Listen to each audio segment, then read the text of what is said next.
नाटकाचं नावच एक तर सुरेख आहे, हे भाऊ डोकं नको खाऊ. एक अतिशय सरळ साधं म्हणजे मर्म विनोदी म्हणतात असं हे नाटक आहे. जे नाटक म्हणजे सगळ्या वयाचे लोक एकत्र बसून एन्जॉय करू शकतात, अशा प्रकारचा हा विषय आहे. लेखन अतिशय सुरेख आहे. परत दिग्दर्शक संतोष पवारच आहेत. ते स्वतः काम करत आहेत आणि नंतर आनंदा कारेकर वगैरे अशी आमची सगळी टीम ही अतिशय उत्तम आहे. ह्यामध्ये मी भाऊचंच भूमिका करतो आहे आणि ते करताना मला अतिशय मजा येते आणि मला खात्री आहे की लोकांना देखील ते आवडेल. तर विनय सर, अतुल परचुरे सरांनी ही भूमिका अजरामर केली होती. तर तुम्ही तुम्ही ती भूमिका साकारता, तर त्यामध्ये दडपण जास्त आहे का मित्राचं काम पुढे नेण्याचं समाधान आहे? नाही नाही, मित्राचं काम पुढे नेण्याचंच समाधान आहे. दडपण म्हणा कुठलंही नाटक करताना, नवीन नाटक असताना थोडंफार दडपण तर ते असतंच आणि ते असावंही. पण त्याहीपेक्षा म्हणजे जास्त महत्त्वाचं म्हणजे की अतुलचं कार्य पुढे नेतो आहे आणि त्या अनुषंगाने अनेकच्या अतुलच्या आठवणी परत जागृत होत आहेत. ते सर्वात महत्त्वाचं आहे की त्याच्यावर मी म्हणजे काम करताना वगैरे म्हणजे की ते डोक्यात ठेवूनच करते. म्हणजे अतुलने इकडे कसं केलं असतं किंवा अतुलनी काय काय ह्या ठिकाणी धमाल केली असती, हे सर्व मी कॅल्क्युलेट करूनच ते करतो आहे. त्यामुळे मला जास्त आनंद होतो हे करताना. एखादा सीन करताना तुम्ही थांबून विचार करता की अतुल सरांनी हे कसं केलं असतं? एखादा प्रसंग असा सांगाल का जिथे तुम्हाला खरंच त्यांच्या अस्तित्वाची जाणीव झाली? नाही तसं एक्झॅक्टली असं नाही सांगता येणार, पण खूपदा मध्ये-मध्ये जाणीव होण्यापेक्षा म्हणजे आठवण येते अतुलची, की अतुलनी काय धमाल केली असेल काय आणि लकीली या नाटकाचं दिग्दर्शन संतोष पवार आहेत आणि त्यांनी अतुलबरोबर काम केलेलं आहे. त्यामुळे ते पण आम्ही थोडंफार डिस्कस करतो, की कसं आहे, काय आहे, या बाबतीत असं केलं, पण तू असं करून बघ वगैरे हे असं ते होतंय. त्यामुळे ते एकंदर मजा येते करताना. संतोष सर, तुम्ही काय सांगाल तुमच्या भूमिकेवर? अ, मी जे भूमिका करतोय या नाटकातली, ती आधी जेव्हा 18-20 वर्षाची नाटक आली तेव्हा ऋषिकेश जोशीने केली होती. आणि अगदी प्रामाणिकपणे सांगायचं तर अतुल जे काही करायचा, जे काही धमाल ओढायचा, ते ऋषिकेश जोशीमुळे जास्त अंडरग्राऊंड लोकांपर्यंत पोहोचलं. कारण ऋषिकेश इतका अप्रतिम रिॲक्ट व्हायचा. कुठेही कुरघोडी नाही, कुठेही काय त्या कॅरेक्टरच्या पुढे पुढे नाही. पण तो पण स्वतः एक स्वतः दिग्दर्शक आहे. त्यामुळे त्याला ती माहिती होतं की नाटकाला आवश्यक काय आहे. विशेषतः या नाटकाला असं आहे की तो भाऊ आहे जे मेन कॅरेक्टर, त्याला आपण फक्त बॉल टाकायचे, तो षटकार की चौकार माहित आहे तो मारणार. आपण फक्त काम तेवढं करायचं आणि त्यांनी मारलं जर रिॲक्शन्स देणं, ते खूप महत्वाचं आहे. कथा जर म्हणाल तर ती माझी म्हणजे दिवाकर फुटे यांची ती कथा आहे. त्याच्या आयुष्यात हा असा प्राणी येतो. म्हणजे उदाहरणार्थ हाच तो म्हणतात ते आपण ओढून अंगावर घेतो, आ बैल मुझे मार, तशी अवस्था होते. आणि घरी येऊन मग तो जे काय करतो ते हे नाटक आहे. पण जाता जाता ज्याला कधी कधी असं होतं आपल्या आयुष्यात, आपण ज्यांना मूर्ख करतो समजतो किंवा आपण त्याला काय म्हणतात ना की असं खिसगणतीत धरत आहे, पण तोच आपल्यासाठी काहीतरी महत्वाचं अशी शिकवण देऊन जातो, काहीतरी ठोस करून जातो. तसं हे खूप छान नाटक आहे, काहीतरी सांगणार, पण ते हसता हसता खिजा खिजा जी पद्धत मला आवडते. आणि हे नाटक आवडण्याचं मुख्य कारण हे पण आहे की नुसतीच कॉमेडी नाही, नुसतीच धमाल नाही, नुसती मजा मस्ती नाही, तर तुम्हाला जाताना एक काहीतरी असं छान असं एक अडीच चिमटा काढतं आणि ते आपल्याला कळतं, अरे हा यार हे बरोबर आहे, हे परफेक्ट आहे. आणि मोठं की नाही असा माणूस जो डोकं खाणारा आपल्या आयुष्यात कोणतरी पाहिजे. सर, 2008 सालचा झी गौरवचा सोहळा आणि त्यावेळेस अतुल सरांना या नाटकासाठी सर्वोत्कृष्ट अभिनेत्याचा पुरस्कार मिळाला. तर त्यावेळेच्या काही आठवणी खास आहेत का? आणि तुमचं त्यांच्यासोबत झालेलं बोलणं जे आजही ताजं आहे? अतुल कसा प्रचंड सिन्सिअर आहे. तो एखादी भूमिका नाटक आवडल्याची काही करत नाही, एखादी गोष्ट पटल्याची तो काही करणार नाही. त्यामुळे या नाटकाची गंमत मला नेहमी आठवते की आमची नाटकाची जाहिरात तेव्हा सुटली होती. म्हणजे काही दिवसांनी नाटक ओपन होणार, हे पेपरला जाहिरात झालं आणि त्याच संध्याकाळी त्यांनी मला बाजूला येऊन सांगितलं की संतोष, अजून मला कॅरेक्टर सापडत नाही. ते बघताना मला जाणवत आहे पण कधी कधी कसं असतं ना की प्रयोग सुरू झाले आणि अजून 4-5 दिवस होत आहे, प्रयोग सुरू झाले तर कधी आपले सापडत जातं, मिळत जातं, मधल्या जागा कळतात, ऑडियन्स कुठे असते ते कळतं. त्यामुळे कधी तो त्या पद्धतीने तो काम करतो, आम्ही पहिल्यांदा काम करतो, पण तो तसा नाही नव्हता. प्रचंड सिन्सिअर होता. जोपर्यंत त्याचं म्हणणं असं होतं की जोपर्यंत मला वाटत नाही की मला कॅरेक्टर सापडलं, मला कॅरेक्टर सापडलं किंवा मी एन्जॉय करतोय, तोपर्यंत आपण कसं पुढे जाणार. आणि आमचे निर्माते तेव्हा त्यांनी ते ॲग्री केलं, मी ॲग्री केलं आणि अर्थात ते नाटक चांगल्यासाठी होतं. हे नंतर जेव्हा नाटक सुरू झालं, आम्ही 15 दिवस नाटक पुढे टाकलेलं आणि नंतर अतुलने जे काही केलं तेव्हा आम्हाला कळलं 15 दिवस ते जे थांबण्याचा निर्णय होता ज्याला आमच्या निर्मात्यांनी सपोर्ट केला तो अगदी योग्य होता. तसंच इथे आहे. मी यांना म्हटलं तर आमचे निर्माते मिहिर गवळी असतील, आमचे सूत्रधार नितीन नाईक आहेत, प्रणित बोडके आहेत. यांना मी म्हटलं होतं की घाई करू नका. नाटक छान जाऊ दे, कारण एक तर नाटक येऊन गेलं आहे, लोकांनी पाहिलं आहे आणि नंतर एक पुढची पिढी या 20 वर्षात तयार झालेली आहे. सो ज्यांनी नाटक पाहिलं ते आपल्या मुलाबाळांना घेऊन येणार. जे माझ्या यदागतीच्या बाबतीत होतं की तेव्हा यदागत पहिले प्रेक्षक आपल्या मुलांना घेऊन आत्ता यदागती रिटर्न्स पाहायला येतात. सो तो जो त्यांना पुनःप्रत्ययाचा आनंद यायला पाहिजे, काहीतरी नवीन पाहिल्याचं समाधान मिळायला पाहिजे. त्या मुलांना, आपल्या मुलांना आपण नाटक बघायला घेऊन आलो, त्यांना आपण काहीतरी चांगलं दाखवलं याचं समाधान त्या पालकांना मिळायला पाहिजे. तर यासाठी आपल्याला वेळ लागणार आणि तेवढा वेळ आमच्या निर्मात्यांनी मिहिर गवळी असतील, नितीन नाईक असतील, प्रणित बोडके असतील यांनी आम्हाला दिला आहे. त्याबद्दल त्यांचे मी आभार मानतो. आणि छान नाटकाची निर्मिती कुठेही हे कशाला ते कशाला, आपण तालमी इथे करूया तालमी तिथे करूया असं नाही. 24 तास आम्ही एसीमध्येच तालीम करतो, जी आत्ताची गरज आहे. कुठेही कॉस्ट्युममध्ये तडजोड नाही, म्युझिकमध्ये तडजोड नाही. म्युझिक आशुतोष वाघमारेसारखं कोणी म्युझिक डिरेक्टर करतोय किंवा आमच्या सेटचं डिझाईन संदेश बेंदेसारखे प्रख्यात आणि आजच्या आघाडीचे सेट डिझायनर ते करतायत. एक एक एक छोटीशी एक भावनिक गोष्ट अशी घेतली, एक छोटीशी एक कोरिओग्राफी आहे नृत्याची. ती मी सोनिया म्हणजे अतुलची धर्मपत्नी, अतुलची बायको, तिला सांगितलं की तू कशी करते एका प्रकार झाली. तिच्याही इमोशन्स या नाटकात आहेत. त्यामुळे आम्ही ह्या नाटकाशी खूप इमोशनली अटॅच आहोत. बघू कसं होतं ते. आणि मला खात्री आहे तेव्हाही प्रेक्षकांनी डोक्यावर घेतलं होतं, आताही प्रेक्षक डोक्यावर घेतील, कारण जे चांगलं असतं ते मायबाप प्रेक्षक स्वीकारतात याची आम्हाला खात्री आहे. तुम्ही आनंद सरांकडे येतो. 20 वर्षांनंतर नाटक येते, पण 20 वर्षापूर्वी जसे तुम्ही होतात तसे तुम्ही आता ह्या आहात, आणि त्यावेळेला तुम्ही त्या नाटकात होतो. काय सांगाल सर तुमच्या भूमिकेबद्दल? त्यावेळेला सुद्धा मी आत्ता ज्या नाटकात भूमिका करतोय त्याच तेव्हा पण केल्या होत्या. ऍक्च्युली सांगायचं म्हणजे दुसऱ्या अंकाची भूमिका आहे, त्यासाठी मला ह्या नाटकात घेतलं गेलं होतं.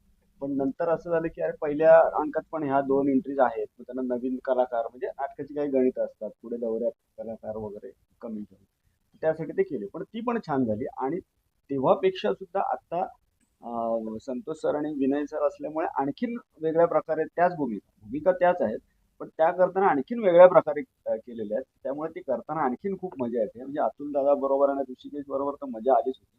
तेव्हा पण संतोष सरांनी बसवलं होतं. पण आता आणखीन काही जागा भरल्या आहेत. म्हणजे जसं सरांनी सांगितलं की तेव्हाची पिढी वेगळी होती, आत्ता काही थोडी बदलली आहेत. त्याप्रमाणे आत्ताच्या पिढीला जसं आवडेल त्याप्रमाणे थोडंसं त्याच्यामध्ये चेंजेस करून आणखीन मजा केली. पण असं कुठेही झालं नाही की ते तसं नाटक करतोय आपण. टोटल हां. नाटक फ्रेश आहे. म्हणजे नवीन नाटक बसवल्यासारखंच हे ना, म्हणजे सगळंच त्याचं सेट नवीन, कॉस्ट्युम, म्युझिक असं हां. काहीच नाही की चला आधीचं म्युझिक तर वापरू, तसं पण नाही. म्हणजे टायटल सॉन्ग पण इव्हन आम्ही ते फक्त ठेवलेलं नाही. नाटकाचं नाव तेच आहे, कारण ते नाटकाचं नाव. नाटकाचं नावच खूप कॅची आहे. आणि हे प्रत्येकाला आयुष्यात असा कॅरेक्टर येतच की बाबा जा ना डोकं नको खाऊ असं बोलण्याची प्रत्येकाला येते. त्यामुळे आम्ही त्यात म्हणजे टायटल ते फक्त ठेवलंय. तर त्यात म्हणजे हे त्याचं डोकं खात असतात. आणि शिवाय हा त्याच्या एका मित्राला बोलवतो जो मी करतोय. मग ते दोघं मिळून आणखीन काय त्यांची मजा आहे या नाटकात आणखीन बघण्यासारखी.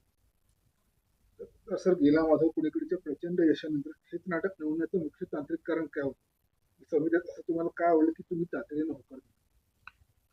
नाही, स्क्रिप्ट. कारण ते स्क्रिप्ट अतिशय आवडलं. कारण कुठेही जरी सर्वात महत्त्वाचं म्हणजे या क्षेत्रात किंवा सिरियल घ्या काही करा, this is basically a writers media. म्हणजे त्याचं लेखन चांगलं असेल तर मग ते अतिशय आणखीन फुलवता येतं तुम्हाला. जसं आपण म्हणतो ना की कुठच्याही दगडाला शेंदूर लावून त्याचा देव होत नाही, मुळात त्याला एक काहीतरी आकार असावा लागतो. तसं ह्या स्क्रिप्टमध्ये एवढा दम होता. आणि त्यानंतर संतोष पवार डिरेक्टरचा परत माझं जवळचा मित्र अतुलने हे नाटक केलेलं होतं. आनंदाला पण मी अनेक वर्ष ओळखतोय. आम्ही सिरियल बिरियलमध्ये एकत्र कामं केलेले आहे. तर म्हणजे आपण असं म्हणतो ना की भट्टी जमून येणं, तसं ह्या बाबतीत झालं की सगळ्याच गोष्टी एक एक अचानक जुळून आल्या सगळ्या. त्यामुळे हे पहिल्यांदाच ठरवलं की हे करायचं नाटक आणि त्याप्रमाणे करत आहे.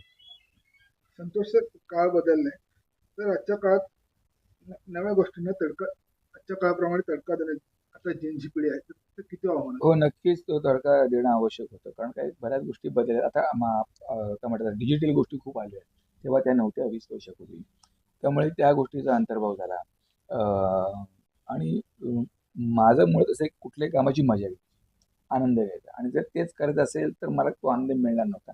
सो मी आधी सांगितलं की करताना पूर्ण टोटली नव्याने करण्याची काय असेल ते. सो पूर्ण टोटल नव्याने करतोय. विनय दादाला घेतल्याचं कारण काय, विनय दादाची स्टाईल टोटली वेगळी आहे अतुल दादापेक्षा. सो ती एक मजा येते काम करण्याची. आनंदाला फक्त घेतलाय, पण आनंदाला पण ते कॅरेक्टर इथे टोटल वेगळे कॅरेक्टर्स आहेत, त्यामुळे त्यालाही करताना मजा येते की तेच नाही करायचं, त्याला म्हटलं आपल्याला वेगळं करायचंय. फ्रेश आता काही सोनिया आहे, सानिका आहे, नंतर आमचा आदित्य गटे आहे, हे फ्रेश संकेत आहे. तर अशी फ्रेश चेहरे आम्ही नाटकामध्ये घेतलेले आहेत, ज्यांचं आय थिंक पहिलंच नाटक असेल हे व्यावसायिक असं. त्यांनी आधी एकांकिकेतून प्रायव्हेट नाटक खूप कामं केलेली आहेत, पण व्यावसायिक असं पहिलं नाटक आहे. त्यामुळे जुने नवीन असं एक छान एक काय म्हणतात आपलं कोंबो तयार झालं आहे. आणि त्यांच्यावर काम करताना एक वेगळाच लुक आपोआप, कारण सेट वेगळं झालं, म्युझिक वेगळं झालं, कॉस्ट्युम्स आस्यापोर म्हणजे ती आत्ताची जेनजीची आहे, कॉस्ट्युम करणं तिचा एक लुक, तिची काय विचारसरणी आहे, तिचं काय विजन आहे, त्याचा विचार करून मुद्दाम तिला आम्ही बोलवलं, कारण तू कर हे कॉस्ट्युम्स म्हणून. ती काही हे करत नाही कधी व्यवसाय वगैरे, पण तिला रिक्वेस्ट केली तर ती तयार झाली. कारण मला त्या आत्ताची ज्यांची जे काही विचार करते कॉस्ट्युम्स वाईज, व्हिज्युअल वाईज, तो लुक आम्हाला त्याचा घेता आला. आशुतोष वाघमारे म्युझिक करतो, तो आताही ज्यांजीचा चांगला म्युझिक डिरेक्टर आहे. त्यामुळे जे मला नव्या जो काय म्हणतात ना कॉम्बो तयार करून लोकांपर्यंत मांडायचा होता, तो सक्सेस झाला असं मला वाटतं. आणि अतुल सरांच्या भूमिकेसाठी विनय सरच योग्य आहेत हे तुम्हाला कधी जाणवलं, आणि त्यांच्यात आणि अतुल सरांच्या स्टाईलमध्ये काय वेगळं साम्य आहे आणि वेगळं कोणी का? अगदी प्रामाणिक, म्हणजे भाऊ तर अतुलशिवाय शक्यच नव्हतं, विचारच करत नव्हतो आम्ही. प्रयत्न केला करण्याचा. एकदा नाटक बंद झालं होतं तेव्हा तेव्हा जेव्हा 350-400 प्रयोग झाले होते, काही कारणामुळे नाटक बंद झालं. पुन्हा करण्याचा खूप प्रयत्न केला, पण ती काय म्हणतात कारण त्याला वेळ आहे, मला वेळ नाही, निर्मात्याला वेळ, सगळं असं काही सगळं ते चाललं होतं. मध्ये मी अतुलबरोबर आम्ही गोवा जाऊन होतो, तेव्हा पण आमचं बोलणं हे करायला पाहिजे, ते करायला पाहिजे. पण ते आत्ता पण काही अतुल जायच्या आधी काही दिवस अतुल आता करूया का म्हटलं, कारण खूप जण विचारत हे नाटक करा करा करा करूया का. तर तो म्हणाला, संतोष थोडे दिवस थांब जरा, मला रिकवर होऊ देत, आता मी 2.5 तास नाही उभं राहतो. कारण तो आता मी मगाशी म्हटल्याप्रमाणे तसं होता तो, जोपर्यंत तो कॉन्फिडंट आहे तोपर्यंत तो करणार नाही, तेवढी आम्हाला गॅरंटी होती. सो आम्ही थांबलो, म्हणजे ठीक आहे आपण नंतर करूया, म्हणजे तू पहिला छान रिकवर हो आणि मग करू. पण ते जी होऊन ती गोष्ट झाली, आणि मग पण ते मग जास्त जाणवलं लागलं की नाटक करायला पाहिजे अतुलच्या आठवणीसाठी. आणि अतुलचं नाव या नाटकामुळे पुन्हा बघा, पुन्हा सगळे अतुलचं नाव घ्यायला लागले. ते नाव घेतलं होते, पण आता प्रकर्षाने घ्यायला लागले नाव. ते एक इच्छा होतीच. आणि एक छान कमर्शियल नाटक, रेडीमेड लिखाण वाईज इतकं सुंदर लिहिलेलं नाटक. म्हणजे प्रत्येक कॅरेक्टर तिथलं महत्वाचं आहे. खूप छान कॅरेक्टर्स लिहिलेले आहेत, प्रसंग अप्रतिम आहेत, कथा अप्रतिम आहे. इतकं सुंदर नाटक जर हातात असताना दुसऱ्या नाटकाचा विचार कशाला करायचा. आता मग राहायला मग अतुल कोण. खूप विचार करता करता करता अचानक विनयचं नाव समोर आलं. ऍक्च्युअली विनयला विचारलं नाही, कारण त्याचं ते गेला माधवचे प्रयोग सुरू आहेत, त्याची शूटिंग सुरू आहे, त्यानंतर शूटिंग आता शूटिंग संपली म्हणजे आम्हाला हाताला गवस नाही तो. तर म्हटलं नितीनला विचारून तो बघ काय म्हणतोय विनयला. आणि तो फटकन हो म्हणाला, कारण मला मध्ये वेळ मिळाला तो हो म्हणणार, कारण एक तर अतुल हे इमोशनल कारण, आणि नाटक कारण तोही चुजी आहे, तो नाटक वाचायची आवडीच्या कारणाने मला गॅरंटी होती, त्यामुळे स्क्रिप्टची गॅरंटी होती. म्हणजे स्क्रिप्ट पाठवून दे, फक्त त्याला वेळ मिळाला पाहिजे, तो हो म्हणणार. आणि त्याचा होकार आला. आणि त्या कॅरेक्टरला जी आवश्यक काय म्हणतात ना जो आवश्यक लुक आहे, आणि जी डायलॉग म्हणण्याची जी काही स्टाईल पाहिजे होती, ती स्टाईल त्याच्याकडे आहे. आणि महत्वाची गोष्ट, प्रचंड सिन्सिअर, रंगवचे सगळे लिखित अलिखित नियम पाळणारा आणि एक चांगला माणूस. आणि म्हटलं अतुलला की विनय झालं की आम्हाला नाश्त्याचं टेन्शन नाही, तो काय सगळं घेऊनच येतो. हे गमतीचा भाग आहे. पण ही सगळ्यांची काळजी घेणारा असा आहे. म्हणजे एक साधं उदाहरण आहे, आम्ही दिनूच्या सजवे राधाबाई नाटक तालीम करत होतो वरती, मला कधी खेळायला लागला. म्हटलं मी हा थांब नाही, तू चल आधी आधी. त्याने गाडीत बसवलं, डॉक्टरकडे घेऊन गेला, इंजेक्शन दिलं, कारण त्याला मध्ये हा कामात एकदा लागला का आपण ते वरचं उद्यावर जातं. म्हणजे इतकी तो कलाकारांची काळजी घेतो सगळ्यांची, आणि हे सगळ्यांना माहिती आहे. सर्व मित्र असा तो माणूस आहे. त्यामुळे असा माणूस आम्हाला मिळाल्यावर मला 50% काम आमचं सक्सेस झालेलं आहे. आता 50% तो पूर्ण करेल.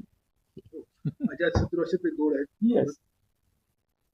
तर नाटकाचं नाव खूपच कॅची आहे, सुंदर, ए भाऊ कोकण कोकण. तर हे प्रेक्षकांसाठी यात नेमकं काय खास आणि नवीन वाढलं आहे?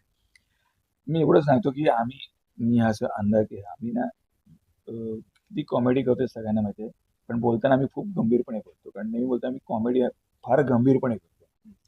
विनोदी नाटक फार गंभीरपणे करतो, त्यामुळे उगाच हा हुरू करून तसं होणार नाही. पण तुम्ही नाटकाला या, नाटक तुम्हाला नक्की आवडेल. तुम्ही 2 तास पोट धरून मन मोकळे हसाल. ज्यांनी नाटक पाहिलं त्यांनाही विचारा, ज्यांनी पाहिलं त्यांनी पुन्हा पुन्हा या. तुम्हाला नक्की नवीन सगळं बघायला मिळेल. आपल्या पुढच्या पिढीला, आत्ताच्या पिढीला म्हणजे जेव्हा ते खूप छोटे असतील त्यांनाही घेऊन या, त्यांनाही नाटक आवडेल. आपले आई वडील असतील तेव्हा त्यांचं नाटक दिसेल, त्यांनाही घेऊन या. तुम्हाला आपल्या परिवाराला काहीतरी छान दाखवले समाधान मिळेल याची खात्री. संतोष सर, आनंद सर आणि विनय सर या तिघांचा तुमचा टायमिंग खूप सुंदररित्या जमलाय. तर काय सांगाल तुमच्या टायमिंगच्या खेळात? टायमिंग म्हणजे हा बरोबर वेळेवर येतो, त्यामुळे आम्हाला वेळेवर यावं लागतं.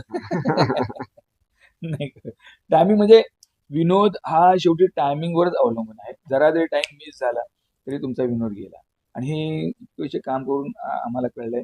नवीन कलाकारांना सांगावं लागतं, पण शेवटी त्या प्रोजेक्ट आम्हीही गेलेलो आहे. आम्ही या गोष्टी इतरांच्या बघून बघून शिकलेलो आहे. त्यामुळे टायमिंगचं महत्त्व ज्याला विनोदची जाण आहे आणि कलाकार आणि प्रेक्षकांना पण माहिती आहे की प्रेक्षक अमुक एखाद्यावर का प्रेम करतात, त्यांना माहिती आहे याचं टायमिंग सोडत आहे. आपल्याला छान हसवणार, आपल्याला गुदगुल्या करणार, हे प्रेक्षकांना माहिती आहे. त्यामुळे टायमिंग शिवाय पंचेस किंवा कॉमेडी होऊ शकत नाही. तर 1 मे रोजी नाटक येतं, तर काय सांगत प्रेक्षकांना आणि या नाटकाचा USP काय आहे? USP काय मजा, फन, विनय दादा ज्यांना तुम्ही गेल्या मॉड्यूल सारख्या नाटकातून पाहिलेलं आहे. बरीच नाटकं त्यांनी केलेली आहेत, त्याला सिरियल केलेली आहे, त्याला लाईव्ह तुम्हाला बघायला मिळणार आहे आणि त्या धमाल भूमिकेत बघायला मिळणार आहे. त्याला बोनस म्हणून आनंदासारखा एक काय म्हणतात ना, एक वेगळेच रसायन असलेला माणूस, जे तुम्ही स्टेजवर तुम्हाला कळेलच तो काय काय चीज आहे ते. आणि माझ्यावर ज्यांनी प्रेम केलं, माझ्या नाटकावर प्रेम केली, माझं जवळजवळ 78वं नाटक आहे. माझ्या नाटकरी प्रेम करणारे प्रेक्षक आहेत, विश्वास ठेवणारे प्रेक्षक आहेत. तुम्ही या, तुमचा विश्वास सार्थ ठरेल. तिकडे पैसे 100% वसूल होतील, हे पुन्हा पुन्हा सांगतो आणि याची खात्री देतो. खूप खूप धन्यवाद तुम्ही वेळ दिल्याबद्दल. Thank you very